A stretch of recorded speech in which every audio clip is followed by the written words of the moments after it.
नमस्ते, study labs पे आपका स्वागत है। तो अभी हम पिछले कुछ दिनों से पिच फ्रीक्वेंसी के बारे में बात कर रहे हैं। आज समझते हैं कि आखिर ये पिच है क्या, फ्रीक्वेंसी है क्या।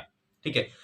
इसको समझने के लिए आपको बस अलग अलग साइज के, अलग अलग फ्रीक्वेंसीज के ट्यूनिंग फॉर्क चाहिए। मेरे पास तो एक पूरा सेट है, बट अगर आप इस तरीके से दो अलग अलग लेंथ का भी ले लेंगे तो भी आप बच्चों को आराम से समझा सकते हैं, वो करके महसूस कर सकते हैं। अभी फ्रीक्वेंसी क्या है, बहुत बार बात कर चुके हैं कि कितने वो रेट से एक सेकंड के अंदर वाइब्रेट कर रहा है कोई भी बॉडी, वो उसकी फ्रीक्वेंसी है। अब इसको जैसे दिमाग इंटरप्रेट करता है, दिमाग इसको कैसे समझता है, उसको हम कहते हैं पिच। ठीक है।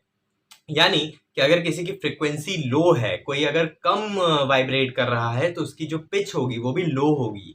कोई अगर ज्यादा फ्रीक्वेंसी से वाइब्रेट कर रहा है तो उसकी जो पिच होगी वो ज्यादा होगी। बहुत सिंपल सा है, low frequency low pitch, high frequency high pitch. ठीक है। अब इसको समझे कैसे कि ये लो पिच हम जो कह रहे हैं होता क्या है, महसूस कैसे करते हैं। तो आप अगर इस पूरे सेट को देखो तो आपको दिखेगा कि ये लगातार कम होते चले जा रहे हैं। मैंने जो सबसे बड़ा वाला है ट्यूनिंग फॉर्क उसको निकाला है और इसकी फ्रीक्वेंसी लिखी हुई है 256 हर्ट्स। अभी मे बी आपको दिखे ना, लेकिन इस पे जो नंबर यहाँ पे लिखा हुआ है वो लिखा हुआ है 256 हर्ट्ज। इसके बाद जो ट्यूनिंग फॉर्क है उस पे लिखा हुआ है 288, है ना। तो धीमे धीमे करके ये बढ़ रहा है। 256 था, फिर 288 हुआ, फिर इसकी जो फ्रीक्वेंसी इस वाले की होगी वो 320 है। तो हम क्या करते हैं, इनको सुनते हैं धीमे धीमे करके। तो सबसे पहले इसको सुनते हैं कि इसकी आवाज कैसी है। जिसकी फ्रीक्वेंसी मैंने कहा कम, उसका जो पिच है वो कम। तो ये इसकी आवाज थी।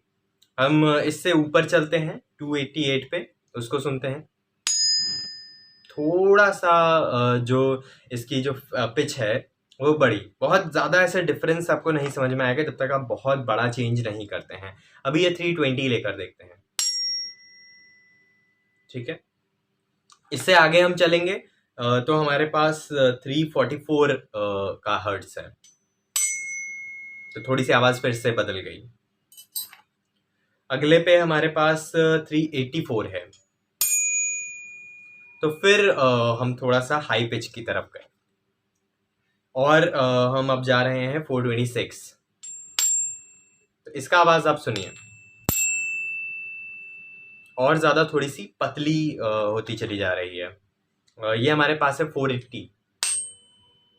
तो ये और पतला होता चला जा रहा है, राइट। और लास्ट में हमारे पास है 512 हर्ट्ज। तो ये और पतला से पतला होता चला जा रहा है। ठीक है।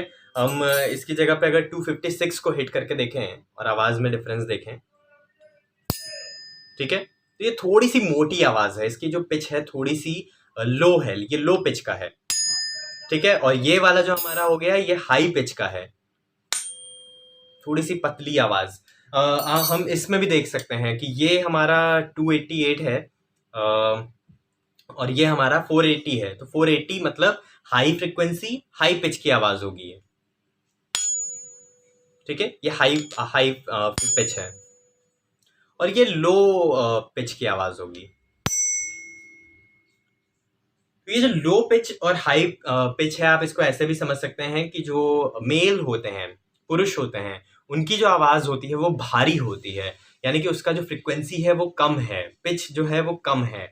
और जो फीमेल्स होती हैं, औरतें होती हैं, उनकी आवाज पतली होती है ना। तो इसका मतलब है कि उनके जो आवाज की फ्रिक्वेंसी है वो हाई है, वो पिच हाई है। तो लो पिच भारी आवाज, हाई पिच एकदम महीन और पतली आवाज। तो आप ऐसे भी डिफरेंशिएट कर सकते हैं कि कब कोई भी चीज हाई पिच पे आवाज प्रोड्यूस कर रही है और कौन सी बॉडी है जो लो पिच की आवाज प्रोड्यूस कर रही है।